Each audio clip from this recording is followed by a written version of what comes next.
उससे धन नहीं मांगना चाहिए, उससे कार नहीं मांगने चाहिए, उससे विवाह के लिए प्रार्थना नहीं करनी चाहिए। दुश्मनी कौन करता है? मूर्ख। फूल्स हैव एनिमीज।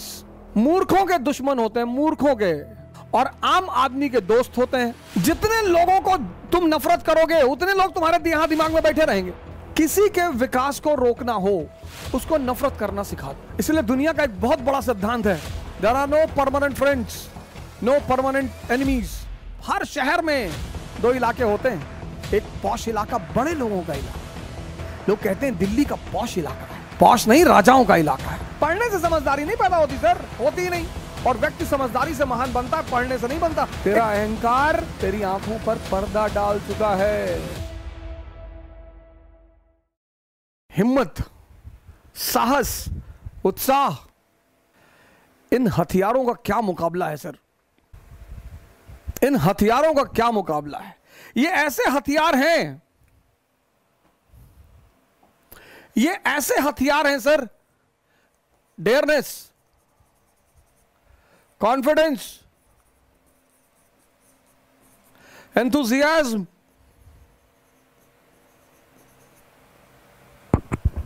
क्लैरिटी। ये दुनिया में ऐसे हथियार हैं, और ये मालिक भगवान की मोनोपोली है सर, सबके पास नहीं है। अगर ये बाजार में बिक रहे होते तो सारे अमीर हमेशा अमीर ही रहते, सारे राजा हमेशा राजा ही रहते, भगवान का अस्तित्व कभी होता ही नहीं। लेकिन जानते हैं भगवान का अस्तित्व क्या है? क्यों है? क्योंकि ये चीजें, कुछ चीजें भगवान ने अपनी मोनोपोली बना रखी है।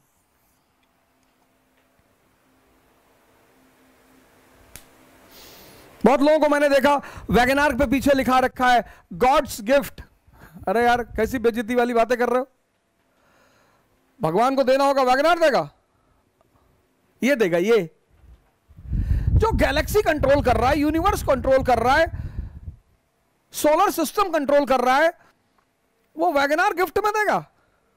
एक प्लेनेट दे देगा, बहुत खुश हो जाएगा आपसे। तो और ज्यादा खुश है तो सोलर सिस्टम दे दिया, एक गैलेक्सी का मालिक ही बना दिया।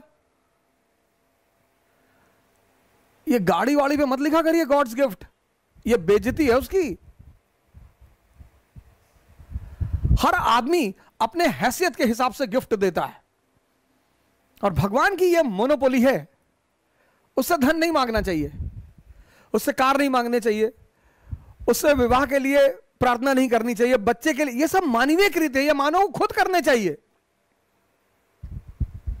उससे ये चीजें मांगनी चाहिए।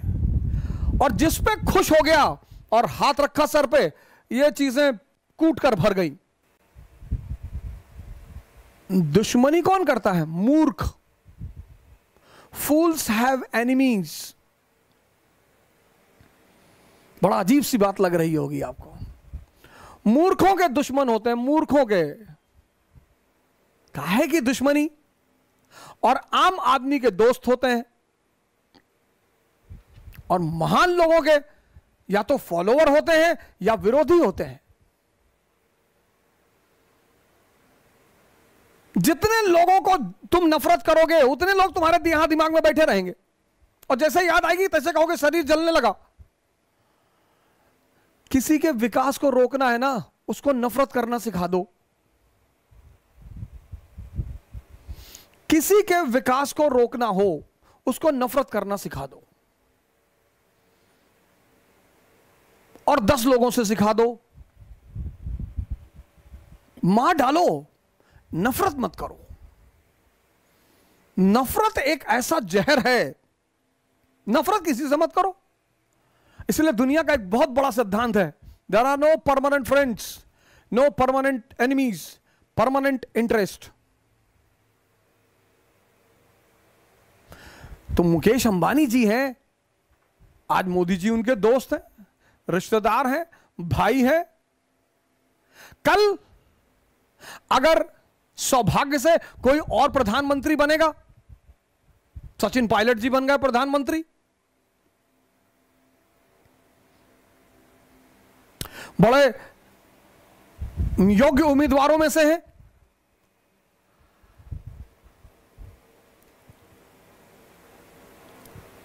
बहन मायावती बन गई प्रधानमंत्री, एक बार मुख्यमंत्री बनी थी यूपी की, मजा आ गया था जी। बस वही सिद्धांत पर वो चलती रहती, बस उसी सिद्धांत पर कि जनता की शांति और प्रॉस्पेरिटी। जब वो पहली बार यूपी की प्रधानमंत्री बनी और उन्होंने लॉ एंड ऑर्डर मेंटेन किया, हर आदमी ने उनको अपना नेता मान लिया, हर आदमी ने, बच्चा बच्चा, किसी भी जाति का, किसी भी धर्म का, सबने उनको अपना नेता मान लिया कि बस बस भैया, बस भैया बहन जी को लाना है भैया। फिर बाद में पता नहीं उन्होंने क्या सोचा, तुम अंबानी जी उसके दोस्त हो जाएंगे, वो अंबानी जी का दोस्त हो जाएगा, फिर वो अंबानी जी का भाई हो जाएगा। इसीलिए दुनिया में जो बड़े लोग हैं जिनको आप वीवीआईपीज बोलते हो, वो कभी सामान्य लोगों के साथ नहीं रहते, कभी। हर शहर में दो इलाके होते हैं, एक पॉश इलाका, बड़े लोगों का इलाका। लोग कहते हैं दिल्ली का पॉश इलाका है, पॉश नहीं, राजाओं का इलाका है। हाँ वही, क्योंकि एरिस्टोक्रेसी और कॉमन आदमी में मूलभूत प्रिंसिपल के अंतर हैं। मैंने कहा ना, जितना गरीब आदमी होगा उतने उसके दुश्मन ज्यादा होंगे। तिवारी के घर गए ना, पानी नहीं पूछिन, दिमाग जला थे उनके नाम सुन के। लो, अबे पानी नहीं पूछे तो खुद उठ के पी लिए होते। जितना छोटा आदमी है उतना अहंकार से भरा हुआ, उतने गुबार से भरा हुआ है। ये हमारे दुश्मन, वो हमारे, कोई दुश्मन है ही नहीं। समय है सर, पढ़ने से समझदारी नहीं पैदा होती सर, होती ही नहीं। और व्यक्ति समझदारी से महान बनता है, पढ़ने से नहीं बनता। एक कहानी सुनाता हूं आपको, कबीर दास जी की कहानी, बड़ी फेमस कहानी सर। बनारस के एक बहुत बड़े विद्वान थे पंडित देवदत्त। शास्त्रार्थ किया, पूरे भारत के विद्वानों को हरा कर लौट कर आए पंडित देवदत्त। तो जब लौट कर आए तो उन्होंने अपनी मां से कहा कि देखो प्रॉपर आईएएस फर्स्ट रैंक। उनकी मां ने कहा हम ना मानते। बोली क्यों? ये सर्टिफिकेट गवर्नमेंट ऑफ इंडिया, पहली रैंक है आईएएस में। अरे बोले सब सर्टिफिकेट किसी और को दिखाओ, चलो हटो। तो उन्होंने कहा कि क्यों? बोले यहां एक जुल्हा रहता है कबीर, तुम उसको हरा के दिखाओ। बोले कबीर? हाँ बोले जुल्हा रहता है वहीं आगे कहीं सड़क के उस पार रहता है कबीर, तो उसको हरा के दिखाओ। अरे बोले उल्हा जुल्हा अभी हरा के आते हैं।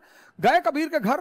ज्ञानी को बड़ा ताव होता है, मैं बड़े लोगों से मिला हूं कि I am from Oxford university, I have done my research from Oxford university. अरे तो खुदा थोड़ी हो, बड़े सारे ऑक्सफोर्ड यूनिवर्सिटी से पढ़ के आए।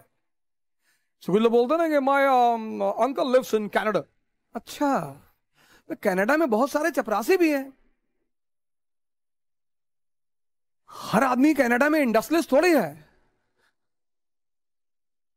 अहंकार, हम ये हैं, हम वो हैं। पंडित जी पहुंचे कबीर के घर, लगे दरवाजा नॉक करने। अहंकारी बड़ा उत्तेजना में रहता है कि मैं कौन? गजोधर सिंह। अरे गजोधर सिंह, लगे दरवाजा पीटने। तो उनकी बेटी निकली कमाली, बोली जी बताएं। कबीर कहां है? बोली वो तो बाजार गए चद्दर बेचने के लिए। बोले चद्दर बेचता है? हाँ। बोले बुलाओ उसको। बोले वो शाम को आएंगे। अरे बोले शाम को नहीं, मैं इतना टाइम नहीं मेरा, बुलाओ, बोलो पंडित देवदत्त आए।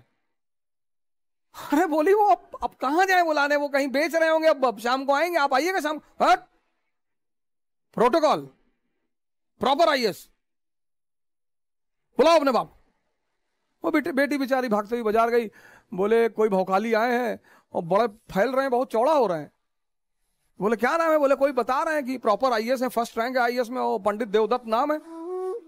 कबीर ने कहा अच्छा तो बैठाओ, पानी वानी पिलाओ। बोले बैठ ही नहीं रहे,